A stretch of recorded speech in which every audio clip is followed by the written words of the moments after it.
પ્રશ્ન હતો સાહેબ.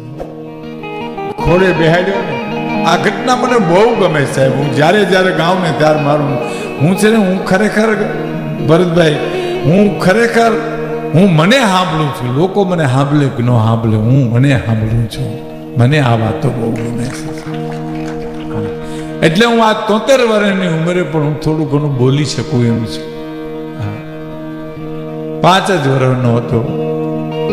પ્રહલાદ ને હરણાકશે એટલું પૂછ્યું, ભણવા જાસ? કે હા જાઉં છું ને. ભણાવે તને? આપણા દેશના ઋષિઓ શું ભણાવે છે? કે કલમ ખડીયો ગાય એમ બોલતા. 5 વર્ષનો પ્રહલાદ બાપને ખોલા પર બેઠો બેઠો બોલ્યો કે મારે કયેથી કમલાનો નાથ રે, એ મારે કયેથી ખગવાસ, હું નહીં ભજું વૈકુંઠનાથ વિના. અને મારે ગયેથી શ્રી ગોવિંદ રે, એ મેં તો ગગાને જાડો રે ઘન શ્યામ, હું નહીં ભજું વૈકુંઠનાથ વિના. ગયે મારો કમલાનો નાથ, ગયે મારો ખગવા હંસ, ગયે મારો ગોવિંદ, ગયે મારો ઘનશ્યામ પ્રહલાદ બોલ્યો તો ભીતમાં પાડાને પછાડે એમ હરણાકશને પછાડ્યો કે જેના નામ મુકાવવાના પ્રયત્ન કરો છો એની તે પાટું લીધી છે, જાઓ એને અંધારી કોટડીમાં પૂરી દો. અંધારી કોટડીમાં પૂરી દીધો. ઢળડીને લઈ જતા હતા સાહેબ. પ્રહલાદ દાંત કાઢતો હતો. સાંભળજો મિત્રો, એ રોયો નથી. એને ખબર હતી કે આવી ટ્રેનમાં બેહીને આવા સ્ટેશન જ આવે, બીજા સ્ટેશન આવે જ નહીં. હરિચંદ્ર તારામતી ત્યારે કાશીના ઘાટમાં વેચાણા ને, ખરીદો ખરીદો દુનિયાના લોકો, અમારે અમારું જીવન વેચવું છે. તે દાંત કાઢતા કાઢતા વેચાણા હતા સાહેબ. એને ખબર હતી કે આવા ટ્રેનમાં બેહીને આવા સ્ટેશન જ આવે. હરિચંદ્રની વાર્તા એક ગામડામાં મેં કરીને એક જણો તો ધ્રુસકા મૂકવા માંડ્યો સ્ટેજ ઉપર આવી. મને કે આવા દખાપડ ઉપર પડે તો આપણે તો મરી જાય. મેં કીધું તારી ઉપર નાખે નહીં. એની પાસે મીટર છે કે એની ઉપર કેટલું નાખવું. તને કેરોસીન લેવા મોકલે, તું ધ્રુસકા મૂક, તને આ તારી ઉપર હરિચંદ્રના કસટ હોય. લેર કરી, ન કરવાના કરી, જા ટિકિટના કાળા બજાર કરી, તને બધી જ છૂટ છે. બોલો તો જે સહન કરે એને માટે નાખે સાહેબ. ખરીદો ખરીદો દુનિયાના લોકો, અમારે અમારું જીવન વેન. હરિચંદ્ર તારામતીનો ગુનો શું મને કહેશો તમે? સત્ય ન છોડવું એ જ ગુનો ને. સત્ય ન છોડવું એ જ એનો ગુનો. બીજો શું ગુનો? એટલે તો નાજીર લખે છે ને કે પથિક તું ચેત જે પથના સહારા પણ દગો દે છે, ધરીને રૂપ મંજિલનું ઉતારા પણ દગો દે છે. બહુ સરસ વાત કરી. પથિક તું ચેત જે આ પથના સહારા પણ દગો દે છે, ધરીને રૂપ મંજિલનું ઉતારા પણ દગો દે છે. મને તો એમ કે હમણાં ઠરી જાય છે, ન ઠર્યા મેં ખબર નહોતી, આ નજીવા તિખારા પણ દગો દે છે સાહેબ. મારા હાથથી મારા નાવને બુડાડી દેત મજધારે, ખબર જો હોત મુદને કે આ કિનારા પણ દગો દે છે. હું જાણું છું છતાં નિશ્ચિત લૂંટાવા જાઉં છું નાજીર, શિકાયત ક્યાં રહી આમાં કે લૂંટારા પણ દગો દે છે. આમાં શિકાયત ક્યાં રહી આમાં કે લૂંટારા પણ દગો દે છે. એમ ગમે ત્યાંથી ગોતી ગોતી હંસલાને આપે મોતી. હંસને જે મોતી આપતો હોય એ મને તમારી મારી તમારી જરૂરિયાત નહીં પૂરી કરે. પેલા પ્રોગ્રામમાં જતા ને પહેલા ત્યારે હાર્મોનિયમ ન લઈ જતા. અટાણે તો તમારે જોજો જેટલા કલાકારો છે એટલા હાર્મોનિયમ છે. પહેલાં તો અમે હાર્મોનિયમ ન લઈ જતા સાહેબ. અમે લાખાભાઈ ને પ્રફુલ્લ દવે ને હું દિવાલીબેન અમે મોટા કાળાવડ ગયા ભાણવડ પાસે. ત્યાં ગયા એટલે પેલા પાલાભાઈને મેં કીધું હાર્મોનિયમ ગોતી દો ને ક્યાંકથી. તે મને કે હાર્મોનિયમ તમે નથી લઈ આવ્યા? હાર્મોનિયમ પેટી હાર્મોનિયમ નથી લઈ આવ્યા? મેં કહ્યું ના. એ તો કે ગોતી દે, હું શિવાજી જાઉં, કાટકોલા જાઉં, ભાણવડ જાઉં, ગમે લઈ આવી દઉં, પણ નેદવા જાય ને દાંતરડી લઈ જવાય. એ પાલાભાઈ કીધું તે પછીના બધા હાર્મોનિયમ લીધા ધીરે ધીરે ધીરે. મેં બધાને કીધું, મેં કીધું પાલાભાઈ આમ કીધું મને.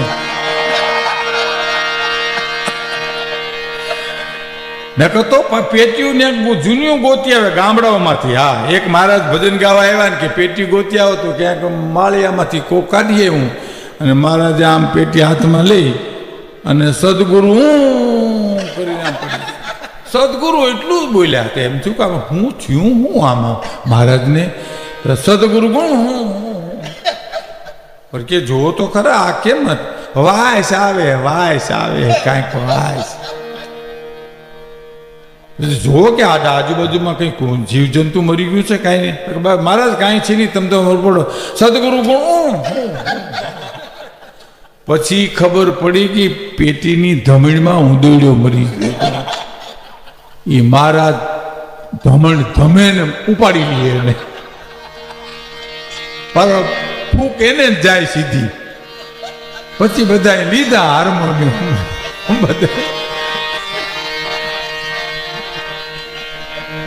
બેન્જો ઉપર શરદ રાભી સંગત કરે છે, તબલા ઉપર સાગરદાન ગઢવી સંગત કરે છે, બીજા તબલા ઉપર પ્રભુદાન ગઢવી એનો નાનો ભાઈ છે એ સંગત કરે છે, મંજીરામાં મહેશદાન ગઢવી આયરને આંગણે પ્રસંગ હોય પછી ગઢવ્યું જ હોય લગભગ એમાં. અને પછી એક મનોજ મકવાણા છે.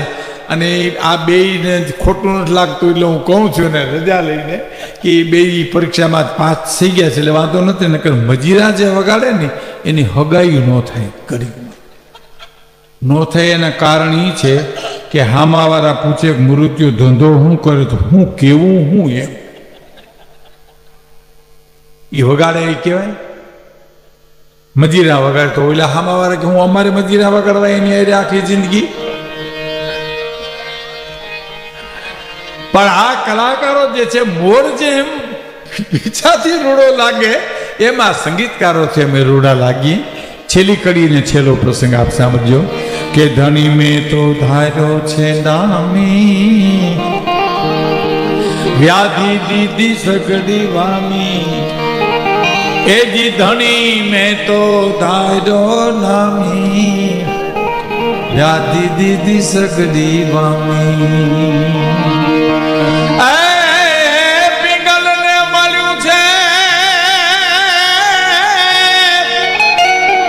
કવિ પિંગલને મળ્યું છે મોટી પેઢીનું ઠેકાણું.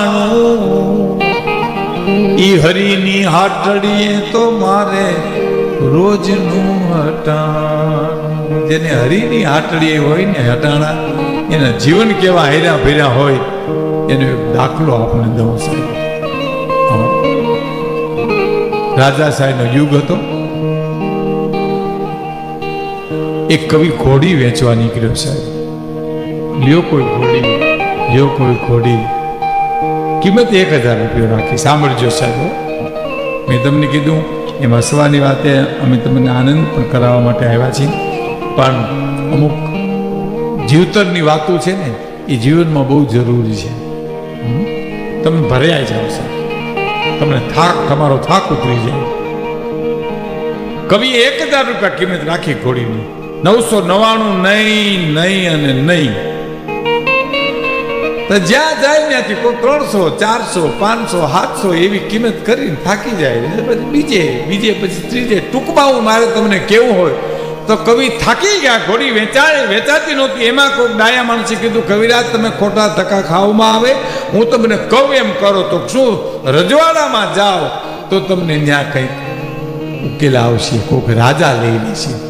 રજવાડામાં જાય ને તો રાજાને ગમે તો કામદારને ગમે નહીં, કામદારને ગમે તો પાસવાનને ગમે નહીં. એક રાજા હતા ને, રાજા છે એની વાત છો. એને વિચાર્યું એકવાર સાહેબ કે મને સાચું કહેવાવાળા કેટલા છે. જસુભાઈના વાત બહુ ગમતી. અમે ભરતભાઈ બેહવા જતા ત્યારે મારી પાસે કરાવતા. મને કે ઓલી વાત કરો વિકુદાનભાઈ તમે. એટલે એમ કે સાચું કહેવાવાળા કેટલા કે બધા હાજી હાજી જ કરે છે, હાજી હાજી જ કરે છે. નીકળ્યા એમ. હા, એક દરબાર રાજા હતા ને આમ જ્યાં હલે ને ત્યાં વળી કવિને બધા પાસવાનું કે ખમા બાપુ ખમા. આમ હલેતા કે ખમા બાપુ ખમા. પગ આમ ઊંચો કરે તો ખમા બાપુ. એટલે ઓલો રાજા કે હું કઈ ગારાનો છું ભાંગી જાય. તમે હું સોટ્યું પડ્યા ખમા ખમા ખમા ખમા. એટલે રાજાને એમ થયું મને સાચું કહેવા વાળા કેટલા છે, મારા ડર વિનાનું મને કહી શકે કે આ સત્ય છે તો હું માનું કે એ મને સાચું કહેવા વાળો છે. અને બરાબર બપોરનું ટાણું 15 જણા જે અંગત હતા એને બોલાવ્યા, વચ્ચે ખુરશી નાખી અને સૂર્યનારાયણ સામું જોઈને એટલું કીધું કે મને સૂર્યનારાયણમાં રામદેવ પીર દેખાય છે. જોતા એક જણાને ઉભો કર્યો, હા બાપુ ઈ રહ્યા રણુજાના રાય જ છે. હા ઈ રહ્યા, ગીલો નેજો એનો જ હોય ને, બીજા કોઈનો ન હોય. બાપુ રણુજાના રાય જ છે, બે જાવ. બીજાને કે ઉભા થાવ તમે, તો હા બાપુ ઈ રહ્યું ભાલું હાથમાં રણુજાના રાય. તમને થોડું ખોટું દેખાય બાપુ, હા રણુજાના રાય જ છે, રામદેવ પીર. બે જાવ. તો થાય કે તમે, હા બાપુ ઈ રહ્યા ઘોડાના ચારે પગ ધોળા, રણુજાના રાય જ છે. હા હા. 15 જણામાંથી 14 જણાએ કીધું, પણ એક જુવાન તરવરિયો હતો સાહેબ ઊભો થયો કે બાપુ મને સૂર્યનારાયણ દેખાય છે, એમાં મને કાંઈ દેખાતું નથી. તો કે પણ આ 14 ને દેખાય, મને દેખાય, તમને જુવાન નથી દેખાતું? કે બાપુ નથી દેખાતું મને. ત્યાં તો ઓલા 14 એમ કીધું કે તું એ મરે ને અમને મારે ક્યાંક ભલા માણસ, અમને દેખાય ને તને નથી દેખાય. તો આંખું ફોડીએ તો કે જો તમને તો બધાની ઉંમર લાગી ગઈ છે, હું તો જુવાન માણસ છું, મારી આંખું નરવી નિપાણ જેવી છે, મને સૂર્યનારાયણ સિવાય કાંઈ દેખાતું નથી. રાજા એ વખતના હતા કીધું જરા જવાન આંખું ખેંચીને જુઓ. કે બાપુ હું આંખું ખેંચીને જ જોઉં છું, મને સૂર્યનારાયણ દેખાય, બીજું કાંઈ નથી દેખાતું.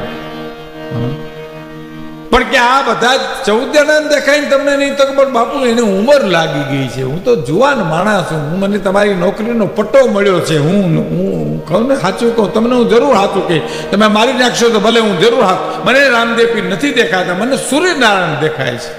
એમ તો કે હા. એમાં એક 14માંથી એક જણો બોલ્યો, બાપુ આનો બાપે આવો ખોસરો હતો, એ નો માને એટલે નો માને, જો તમને દેખાય અમને દેખાય. એ ખોતરાની વાત આવી અને બાપને સામે વાત ગઈ ને તો કમરમાંથી પટો છોડી અને જુવાન ઊભો થઈ ગયો છે.